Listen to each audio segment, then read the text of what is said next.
name is Mervis Mwila, a fish farmer in Chilanga, Acacia Hills. We started this fish farming in 2017, and our first harvest was in 2017 June. How we started, we started from a swimming pool. We started from a swimming pool for the kids. After it was built, it was leaking. So my husband decided we bring it down. Then looking at how much we had put in, I thought we wait a little bit. There was a little bit of hesitance to bring it down. Then I think after about a month or so, I don't know how it came about. I just thought of, can we try fish? So that's how we put in the first fish, which we got from the fisheries department, which is just near here. And it was a disaster. It was a disaster. I think we got about 250 fingerings. From there, within a month, 2, 3, 4 months, that was inbreeding. We had more than 1,000 fish in there. The space was not enough. Then we decided, okay, since we cannot do this on our own, we need to do some training. We found someone who was training fish farmers in Maken. That was a white man. I think he's stopped now. He trained us. We had a one-day training. We got some insights on what is expected of us. From there, we decided we need more trainings. We are going, the two of us with my husband. We did more training with livestock. Went to livestock, learned 1 or 2 things. Then from there, we started with one pond. The first 3, 4 months were good. We did very well. But the learning process in the classroom and the actual fish farming, they're quite different. So one thing we didn't understand was the feeding part. So when we started feeding the fish, we just kept on feeding and feeding without realizing that we are actually, a lot of feed was going down. Whatever feed is eaten up there, there are some that would go down. Whatever was going down went and created ammonia. That ammonia killed half of our fish, because we had, I think, about 3,000. In one particular day when we woke up, we lost 1,800 pieces. And they were all above 350 grams. It was quite discouraging. But luckily, because we live near the fisheries department, I passed through the fisheries department, explained to them what is happening. They came, checked, and helped us on what we have to do. We're changing the water, learning about ammonia and everything. From there, we told ourselves, okay, this is the last time we'll lose fish to ammonia. And true to that, from that time, I think we haven't lost a single fish to ammonia. With fish fingerings that we put in the pond, they are sex reverse. There's a hormone that is fed to them so that for the next 6 months, they will not be able to breed. And it also helps for it to grow. So after 6 months or so, that hormone almost goes out of its body, so it can start breeding. But with the first ones that we got, I don't think they were sex reverse. So they just started like breeding and breeding and breeding until we just had to remove everything.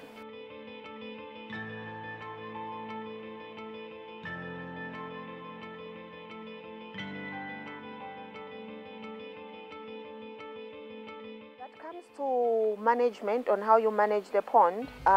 We feed our fish 4 times as we start. When we put in the seed, the first few months we feed them 4 times. Then as we are going, depending on the body weight, then you start reducing how many times you feed in a day.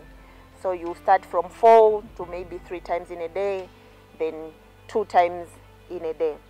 So as you are feeding, you look at how the fish is eating. There'll be times when the fish eats a lot, and there'll be a time when it doesn't eat. So there's also what we call demand feeding. If they demand for more food, you know that now I have to put in so much. But then you also have to be wary of how much you put in, because that water is just in there. It is stagnant in there.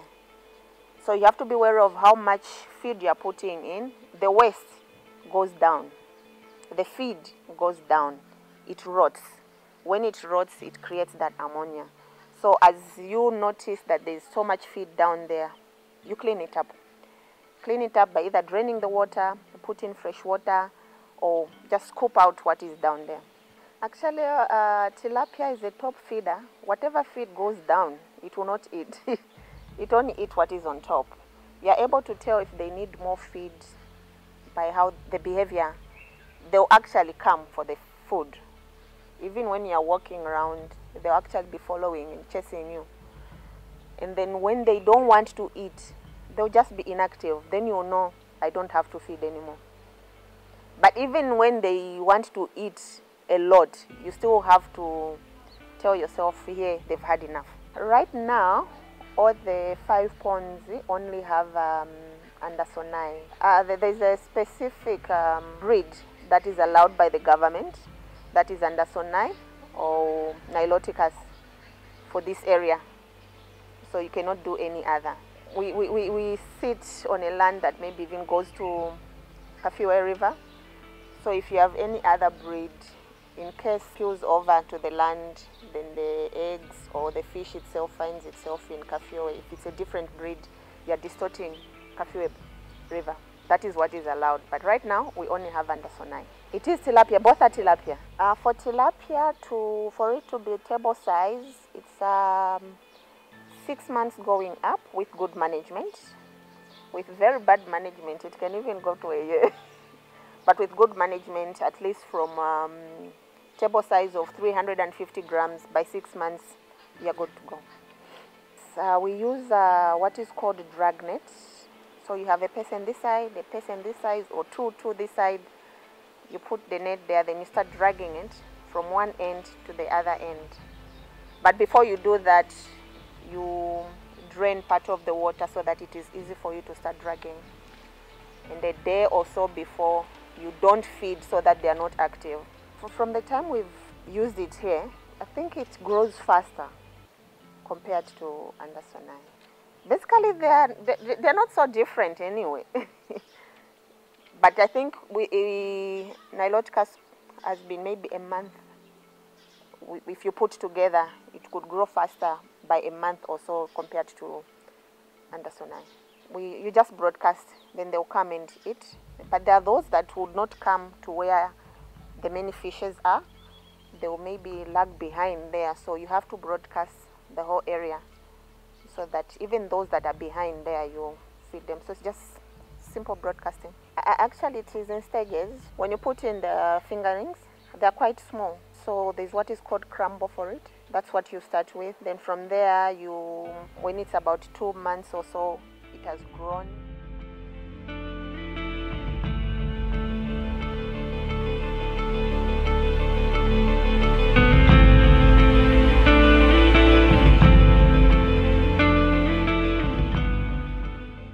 About 150 or 30 grams somewhere there.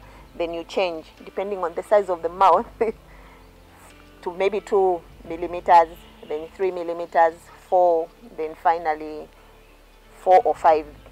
But with the design like the ones we have, it's easy for you to maintain, and it's easy for the fish to maneuver everywhere. If you were to do a triangle like this, maybe when you're feeding, you are crumbling them in one place.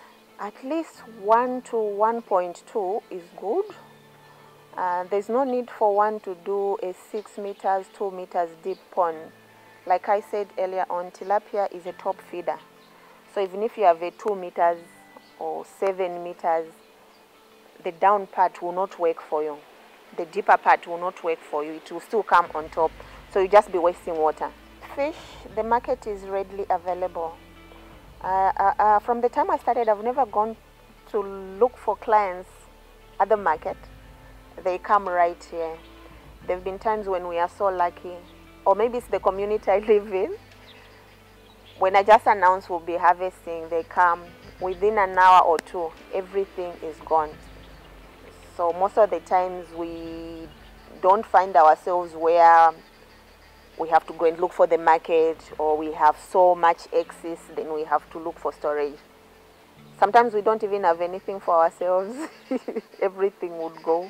Though I haven't had a problem with diseased fish, but from what I've read, there are some diseases. But we've been so lucky that we haven't encountered any diseases with our fish.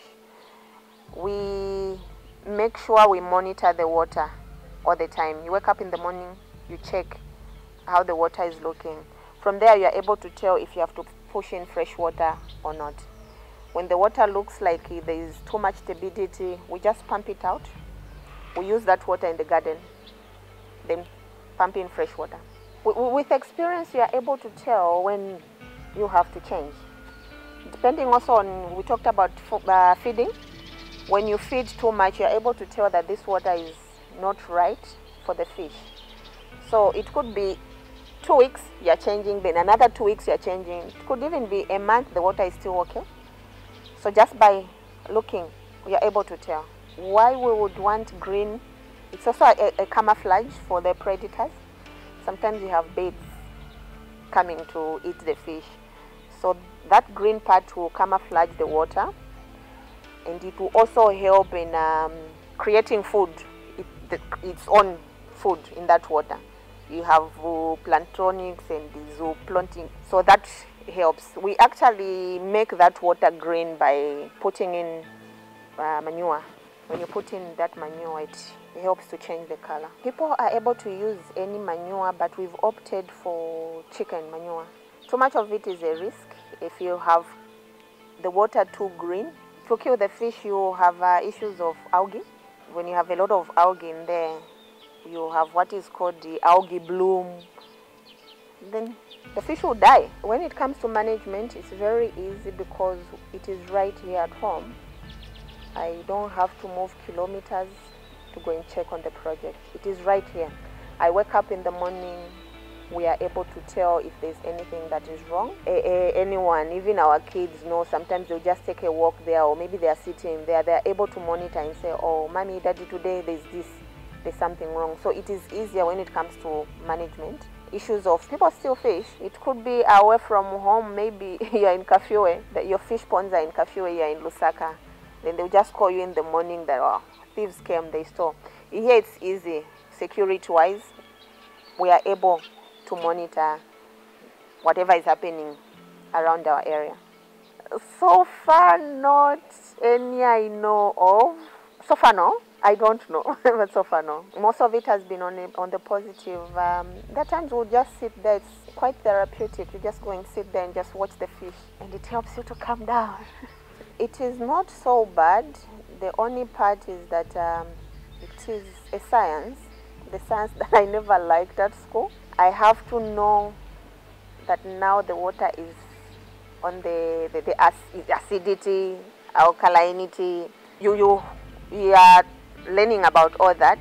It is not so bad as long as you've learned about those things. That's the most difficult part actually, when there's ammonia issues. And the feeding part, you also have to find the right person to work with you. There are times when you would have a worker who would tell you, madam, we fed the fish, yet he didn't feed. Actually, that's been the biggest problem. It's capital intensive. For most people, they find it starting to be more on the prohibitive side. For one pond, for you to start one pond, like maybe the size of 25 by 15 or so, where maybe you put in, say, 3,000 fish, it will set you off to something like, for you to start 15, 16, going up. That's a lot of money. And if you don't have, you can't start.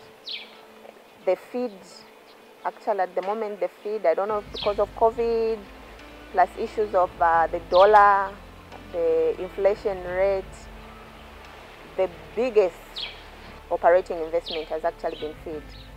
So if you don't have the money to feed, it's not easy. Maybe I break it down. With pond construction, when you identify the land where you're going to dig the pond, for you to dig, if maybe you're using an excavator or you're just using some young men, it will set you off to something like 3,000, 4,000 just on setting it. You do the plumbing, which could be something, depending on where the water is coming from, that is something like another 5,000, 6,000. You talk about the dam liner. Dam liners are quite expensive. You're talking about, for a pond like the size I told you about, 20 by maybe 26, it will cost you something like maybe 10,000. So already, then you have to talk about the electricity to bring in the water, to pump in the water. The feed itself, which is the feed as you are starting for the fingerings, would cost you something like 420 kwacha per bag. That is 25 kgs. For the fingerings right now, it's about 70, 75 in way one. You multiply that by 3,000. So we've already showed it's more than 20,000 we're talking about here.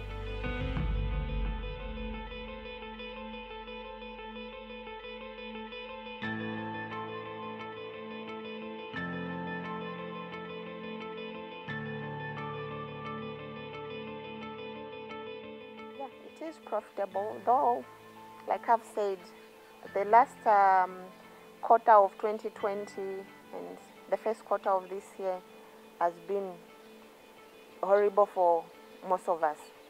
We are like just breaking even at the moment. You'd be shocked that I did agriculture science grade 8, grade 9, and I hated it. I hated the subject. I think my teacher, if she were to see what I'm doing today, she would even be surprised. Actually, farming was never in me, but it's interesting right now. Both a hobby, but it's also bringing in additional income for the home, which is a plus for us.